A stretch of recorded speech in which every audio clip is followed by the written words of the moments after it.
адам пайда албайт, эгерде адам жашоосунда бир мерчем план болбосо. Ал мерчем план адамда болуш керек сөзсүз түрдө. Орозо учурунда болсун, орозодон башка учурда болсун, адам ар дайым бир мерчем түзүп жүрүш керек болот да, бир эреженин негизинде. Ошондо гана жыйынтык болот. Качан эгерде сенин зээниңде ар кандай аралаш бир салат сыяктуу бир пикирлер боло турган болсо, сен жетпей калышың мүмкүн. Ошого орозо учурунда мен жеке адамдын өзүнүн жеке жумушуна карайт элем, өзүнүн жашоосуна. Эгерде сен эртең менен кечке чейин жумушта иштей турган болсоң, ал жумушта иштеген адамга мен ушундай кеңеш берет элем. Кел ушул жумушуңду ушул учурда тагыраак аткарып көр.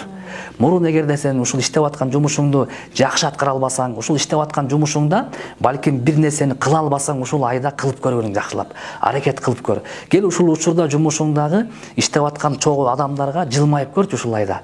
Ошолорго мисалы үчүн эжекелерге, апаларга, ушу иштеп аткан бир туугандарга бир белек берип көрчү. Же болбосо ошолорго бир жакшы нерсе үйрөтүп, ошолорго бир китептерден берип болсо, же ошол жумушуңарда бир жакшы нерселерди айтып, бир дин жөгүндө, орозо жөгүндө айтып, бир ошондой бир эреже киргизип ал дейт элем. Эң биринчи ошол иштеп аткан жумушуңду жакшы так аткар ушул айда. Ушуга бир ай машыгып көр. Алымдар айтат, ким бир жакшы ишти кылгысы келип, ошону кыла албаса, бирок ошол ишке 30 күн машыкса, кийин ошол иши ага баягындай көнүмүштүү адат болуп калат дейт. Мен ага айтат элем, кел, сага ушул учур келди. 30 күн ушул жумушуңда кайсы ишти кылгың келип атат? Ошону бир 30 күн машыгып көр дейт элем.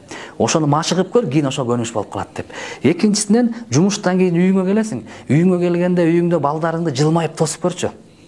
Ата деп келатканда балким бир аз момпосуй берип болобу, же чекесинен өп болобу, келинчең келсе келинчеңдин чекесинен өп, кучактап, ушундай жакшы жылуу сөздөрдү айтып көрчү. 30 күн кааласаң да каалабасаң да ошого бир машыгып көрчү дейт элем. Экинчи үй бүлөңгө жакшылап. Анан үчүнчүсү, ата-энең бар боло турган болсо, ата-энең алыста отурган болсо, ата-энең менен 30 күн бою жакшы бир телефон чалуулар болуп, же тууга үй бүлөң менен барып зыярат кылып, ошолорго бир 30 күндүн ичинде ошого машыгып көр дейт элем. Анан төртүнчүсү, алыстагы туугандар менен ошолорго бир жакшыраак бир маанай түзүп, аларды ооз ачууга чакырып болобу, же ошолорго алыскы телефон, уюлдук телефондор менен болобу, жакшы бир мамиле түзүп, ошолорго бир жакшы маанай түзүп көрүш дейт элем. Анан бешинчиси, тегерек чети жора жолдошторуң менен жакшы мамиле кылып көр.